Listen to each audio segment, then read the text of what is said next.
कौन है बागेश्वर धाम सरकार? उनको कैसे हासिल हुई ये सिद्धि? ये खा रहा है। क्या आप भी इस विद्या को हासिल कर सकते हैं? क्या करने से मिलेगी आपको ये विद्या? आप कैसे पता करेंगे कि आपकी अर्जी स्वीकार हुई है या नहीं? हम आपको उस मंत्र के बारे में बताने वाले हैं जिसका जाप करके आप भी हासिल कर सकते हैं दिव्य ज्ञान।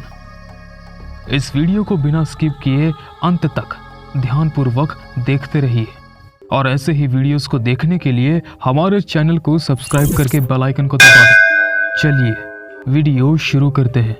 मध्य प्रदेश के छतरपुर जिले के ग्राम गाड़ा में स्थित सिद्ध स्थान बागेश्वर धाम सरकार इन दिनों पूरे भारत में चर्चा का विषय बना हुआ है।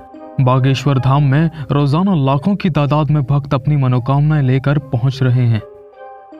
बागेश्वर धाम के मुख्य पंडित धीरेन्द्र कृष्ण शास्त्री भक्त को देखकर ही बता देते हैं कि उनके मन में क्या चल रहा है। बागेश्वर धाम सरकार में आप जैसे ही पहुंचते हैं, आपके ऊपर जो भी साया होता है वो अपने आप ही उतर जाता है। महाराज धाम पर आए हर एक व्यक्ति के मन की बातें जान लेते हैं। क्या लिखा? परिवार लिखा। परिवार में विघटन बना हुआ है, भाई को लेकर परेशान है, गलत, और उनके दुखों को दूर करने के उपाय भी बता देते हैं। इतना ही नहीं, पंडित धीरेन्द्र कृष्ण शास्त्री की कृपा से धाम में हर दिन भंडारा चालू रहता है।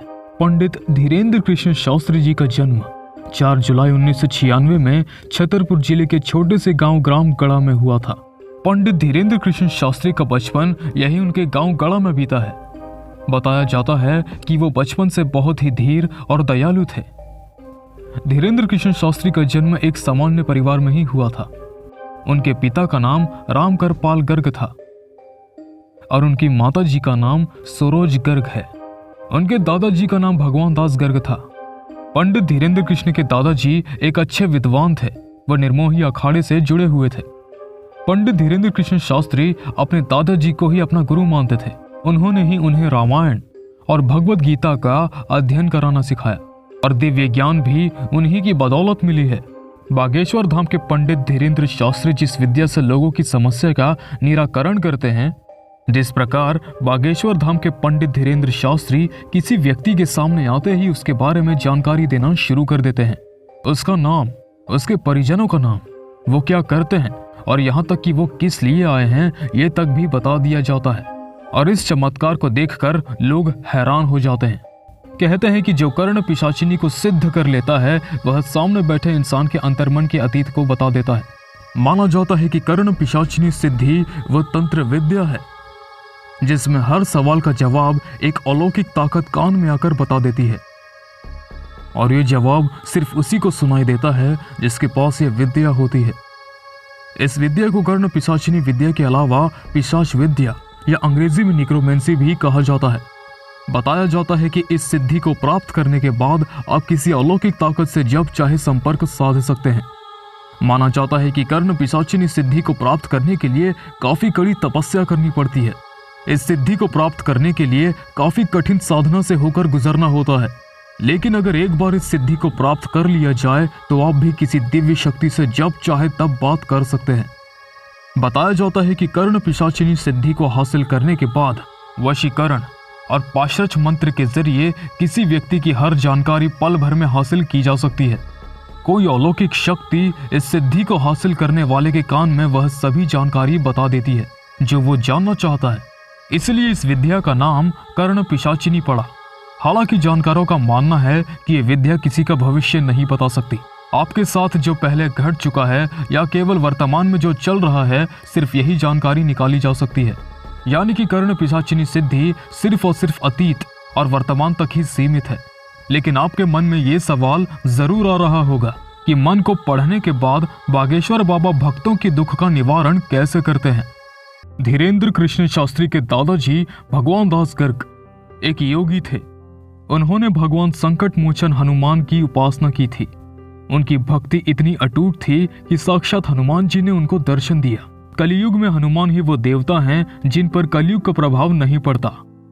भगवान दास गर्ग को संकट मोचन हनुमान से वरदान मिला था कि जब तक आपके पास ये दिव्य मणि रहेगी, आप जिसकी भी अर्जी इसके सामने करेंगे उसकी मनोकामना पूर्ण होगी।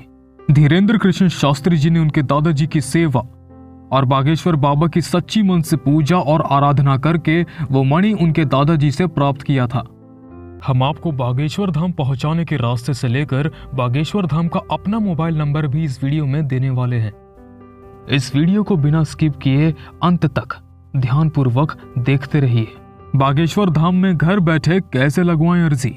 आइए हम आपको बताते हैं कि आप बागेश्वर धाम में घर बैठे कैसे अर्जी लगा सकते हैं। बागेश्वर की अर्जी लगवाने का यह उपाय स्वयं आचार्य धीरेंद्र कृष्ण जी ने बताया है कि आप घर बैठे अपनी अर्जी कैसे लगवा सकते हैं। इसके लिए सिर्फ मंगलवार को आपको अपने घर पर लाल वस्त्र में नारियल को बांधकर अर्जी को अपने पूजा स्थल पर रख देना है। ओम बागेश्वराय नमः की एक माला करें। यदि बागेश्वर बालाजी की कृपा हुई तो आपकी अर्जी स्वीकार ली जाएगी। कैसे पता करें कि अर्जी स्वीकार हुई है या नहीं?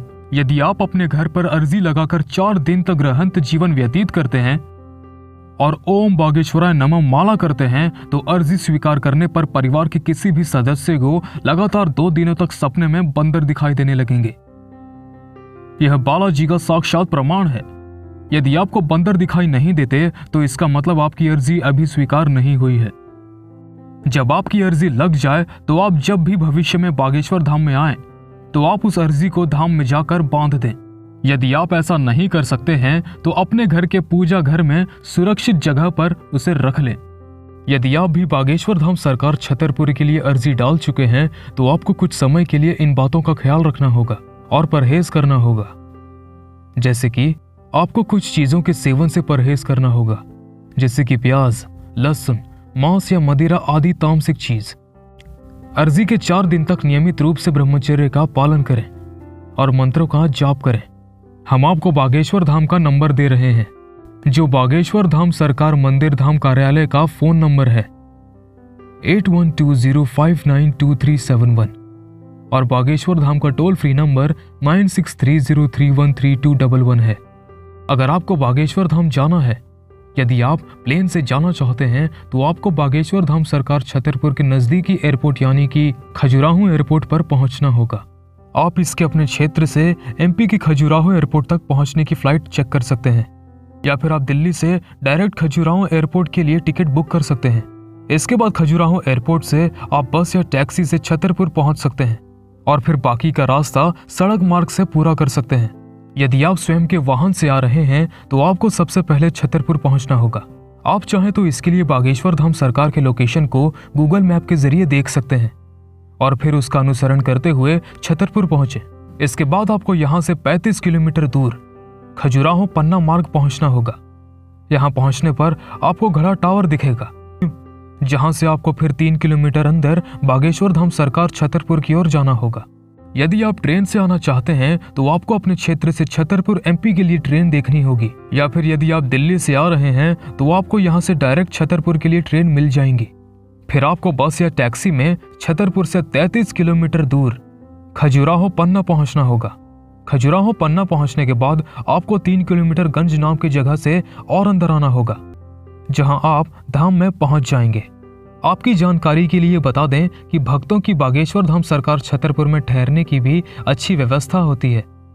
बागेश्वर धाम में कई जगहों पर रैन बसेरे बने हुए हैं, जहां श्रद्धालुओं को आसानी से निवास हेतु स्थान प्राप्त हो जाएगा। साथ ही भंडारे का प्रसाद भी सभी श्रद्धालुओं के लिए खुला है, जो कि सुबह 10 बजे से रात के 8 बजे तक भोजन के रूप में प्रसाद में दिया जाता है। या फिर भी किसी होटल में रुकना चाहें तो आपको बागेश्वर धाम से 30 किलोमीटर की दूरी पर स्थित खजुराहो में होटल मिल जाएंगे। आप वहां अपनी सुविधा के अनुसार ठहर सकते हैं। आपको हमारा ये वीडियो कैसा लगा हमें कमेंट करके जरूर बताएं, और ऐसे ही वीडियोस देखने के लिए हमारे चैनल को सब्सक्राइब करें और बेल आइकन को भी दबा दें, और कमेंट में जय सिया राम लिखकर बागेश्वर बालाजी की कृपा प्राप्त करें। धन्यवाद।